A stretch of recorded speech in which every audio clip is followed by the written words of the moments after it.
بسم الله الرحمن الرحيم والصلاة والسلام على رسول الله وعلى آله وأصحابه وأتباعه إلى يوم الدين. أما بعد، سلامي خوي قولت عن ليبه. السلام عليكم ورحمة الله وبركاته. دعوة كارم لپروردگار عبادتي أمروش بقات سر ترازوي چاك كارمان وقناح كارمان لمن خوش ببه لمردوها ملاك هەچینە سەر بابەتێکی تر لەو بابەتانەی پەیوەستە بە عنوانی ئەوەی ژیانەوە واتە ڕەمەزان بمانژێنێتەوە دووبارە. ڕەمەزان کاتی سەرکەوتوەکانە، یعنی لەسەر هەندێک شت ئێمە سەرەکەوین، کاتی ڕۆژوو ئەگرین عیبادەتی خواکەین. خوای پەروەردگار لە قورئانە فەرمێ: أعوذ بالله من الشيطان الرجيم يا أيها الذين آمنوا إن تنصروا الله ينصركم ويثبت أقدامكم.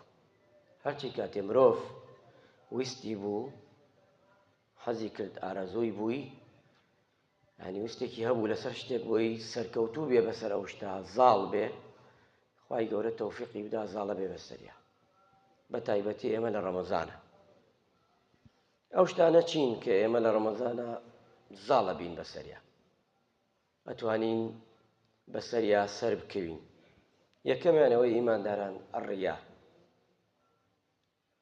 سە تەماشای خەڵکە، کەس ناتوانێت بێژە من هام بە ڕۆژوو، تۆ نیت بە ڕۆژوو.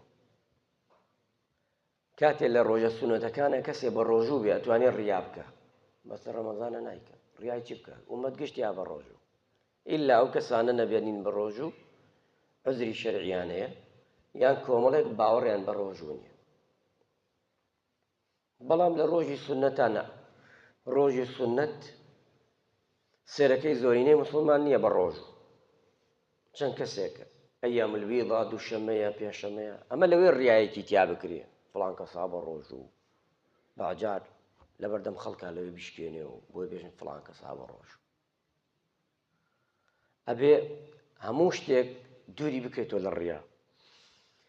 خراپترین شت ڕیایە ئیمانداران، زۆر خەتەرە. شرکە، بەڵام لە بچووکترین خواردترین پلەی شرک ڕیایە. دڵت مەیلان بکا بۆ لای شتێک خوا ناوێتی، ئەو کاری ناوێت. ئەبێ ئینسان وریابێ، دڵی دایم و سەعات جار جار مڕەجەعی بکا لە عیبادەت. ڕیا ئەوەیە شتێکەکەی بۆی خەڵک بێژێ باشە، بۆی بڵێ دەستخۆشیە لێ بکە، یا شتێ بکە، یان لەبەر خەڵکەیکە، یان لەبەرەوەی تر حەوەی کە ئەوترێت. خوای پەروەردگار جەلە جەلالوو هەموو شتێکی بە سافی ئەوێ، معدنێکی سافی ئەوێ. وما أمروا إلا ليعبدوا الله چی بکەن؟ مخلصين له الدين. عیبادەتی خوا بکەی بەچی؟ بە مەرج، مخلص، خالص بۆ خوا، له الدين. إنما الأعمال بالنيات کەوتراوە، ئەو شت نیەتە کە لە دڵایە، مخلصين له الدين حنفاء. پەروەردگارە فەرمێ کەواتە تۆ ئەبێ یەکەم شت ئاوریا بیت سلە ڕەمەزانە ئەمە دەستکەوتە، هەوڵ دە دوای ڕەمەزانش ئەمە هەر بەدەستەوە بێ باش لە هەموو کار و کردارەکانتە. چونکە ئێمە ئەم ئومەتەی ئێمە، ئومەتی ئیسلام و موسڵمانان، زۆر دەردی کوشندە لێی داوە. دەردی کوشندە، دەردی خۆ دەرخستن، حب الظهور، شت ئەزانم، خۆی بە شت بزانێ، قسەی تیا بکە، ئەمانە گشتی نەخۆشیە. ئەمڕۆ ئەم خەڵکە و ئومەتێکی هەیە، چی لە دین چی لە ژیان، بۆیە ژیانمان وای لێ هاتوو،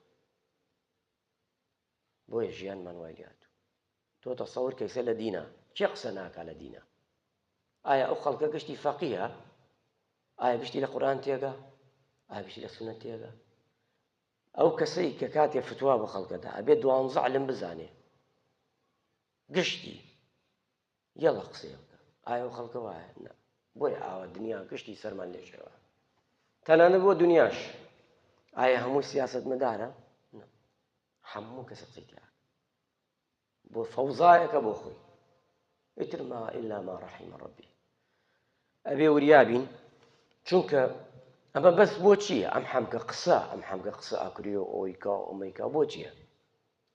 بۆ خوایە؟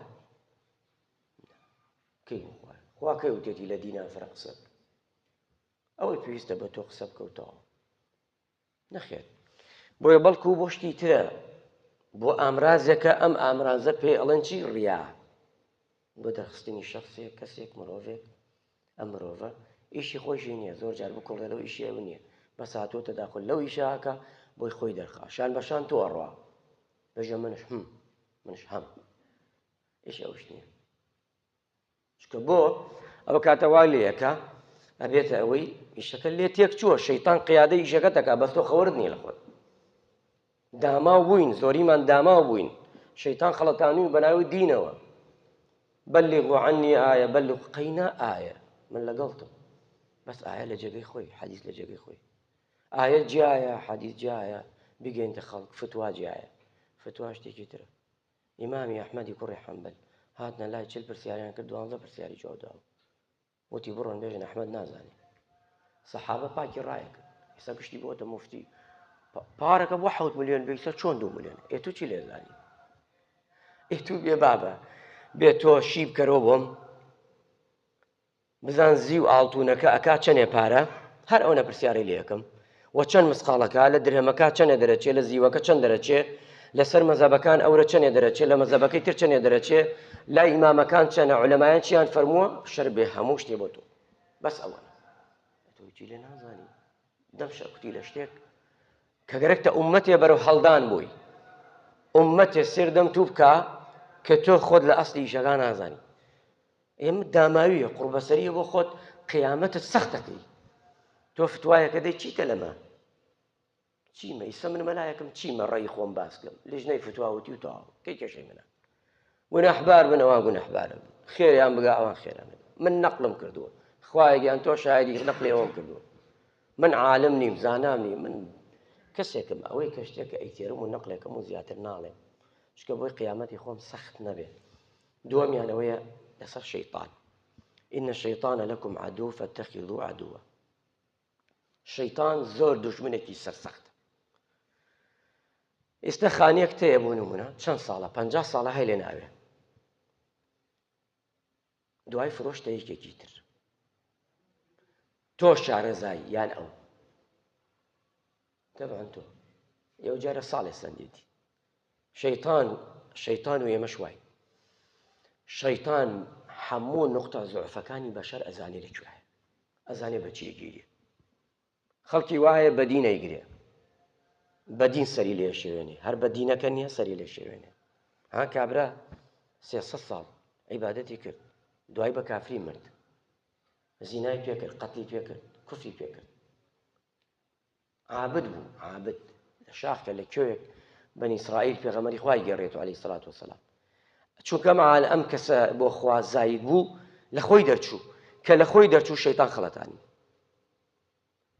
چی کرد بازی پێدا کە بازی پێدا لەو سەرۆسەری دەرکرد بە کافری دەرچوو مرد خوا پەناه شەیطان چونکە ئەزانێ ئەو شەیطان باوکی بەشەریەتی هەڵەی پێکرد منە تۆ چین ئادەم کە لە بەهەشتا بوو خۆ مەشهورە قسەکەی بۆچی خراوە سەر زەوی لەبەرەوەی بە قسەی شەیطانی کرد ئەو شەیطانە زۆر ئاسان نییە من و تۆ لەژێر دەستی دەرچین خوای گەورە پلەپایە ئەوەنە بەرز کردەوە کردێ ڕیزی مەلایکەکان ئەممەنە زیرەک و زیتەڵ باوا بڵێن ئەگە دروست بێ کەلیمەکە وشەکە بەڵام دوای عسیانی خوای کرد سوژدەی نەبرد گەڕانیەوە زیرەکە جوندی هەیە ئاگای لە هەموو شتێ هەیە وا مەزانە چکە بۆی وتیانە شەیطان کە ئاگای لە خەتەری دڵ چێ بە خوێنی مرۆڤ شاعچی ئەبێ ئەمە دژمنێکی سەرسەختی مرۆڤە ئەبێ تۆش حەسابێکی بۆ بکەیت شتێکی ئاسان نییە ئێستا لەیرا لە ڕەمەزانە تۆ ئەم شەیطانە وەسراوەتەوە سوپاس بخوا سێرەکەی مرۆڤەکان ها گۆڕاوین هەمومان نەگۆڕاوین ها بدەنە سەرمانە قسە ناکەین حەج ناڵێن بۆ وایم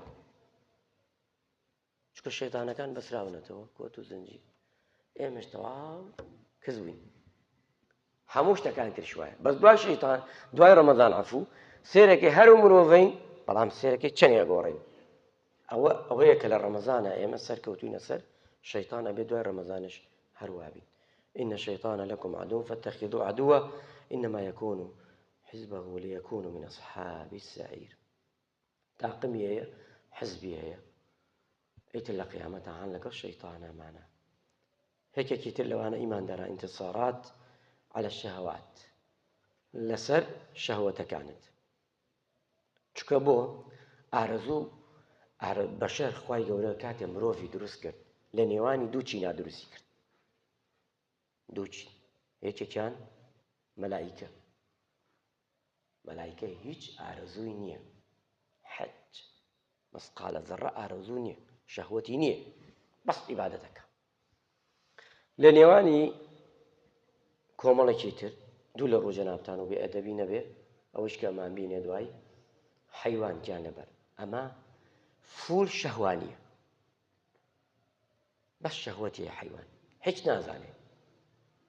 ئەم دوانە هات مرۆڤی لەم بەینادانە هەردگی کۆ کردەوە و خستێ ناو مرۆڤ،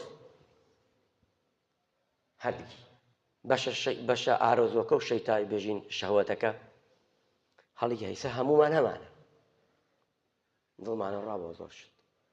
لەولاوە بەشە ئیمانیەکەش کە مەلایکی. ئەگەر ئیمانەکەت بەرزۆ بوو، تاعەتت بەرزۆ بوو، ئەچیتە ڕیزی مەلایکەکان. لە ڕەمەزانەها ببینە بەشەر چی لێ دێ بەرزە بێتەوە، چکە عیبادەت تاعەت دەیدێ بەرزە بێتەوە، ئیمانی بەرزە بێتەوە، ئارەزووی نزمە بێتەوە، ئارەزووی نامێنێ. ئەلە هێراتوە سەرەکەوی. بەڵام ئەبینی لە ساڵەکانی تردا ئەوە نییە، چونکە لە حەدیسەکەشە هەیە، حەدیسە قودسیەکە فەرمێ چونکە بۆ ڕۆژوو بۆ من ئەگرن، چونکە تەعام و خۆیان ئەگرنەوە، شەهوەتی خۆیانش ئەگرنەوە. یەکێ لەوانەی سە حرامە چییە؟ چی لەسەرمان حرامە ڕۆژەکەمان ئەشکێنێ؟ خواردنەوە. ئەی لەگەڵ ئەوانە چییە؟ کاری شەرعی لەگەڵ خێزانتە. خواردنەوە نییە، ئەی چییە؟ شەهوەتە. کەواتە لێرە حەدسەکە لە شەهوەتەکەشە، چکە لەیرە تۆ سەرەکەوی بەسەرەوەشە. بۆی ئەبێ دوای ڕەمەزانش ئەبێ ویابیت فەرەوە ئاگات لەوە بێ دووبارەش کە شەهوەت داعت نەپۆشی. گەنجەکان هەستا ئەوەی کە پێغەمبەری خوا فەرمی عەلەیهی سەڵات وەسەلام یا معشەرە الشەباب من استطاع منکم الباء فەلیتەزەوەج. ئەی گەنجەکان هەر کەس دەتوانێت باژن بێنێ، چکە ژنەیەنی ئەو شەهوەتە لەوێ سەرت لە خراپەوە دەرکە، کاری خراپەت پێ بکە، لە حەڵاڵە سەرفی نەکەی، لە حرامە لەوێ سەرفیکەی.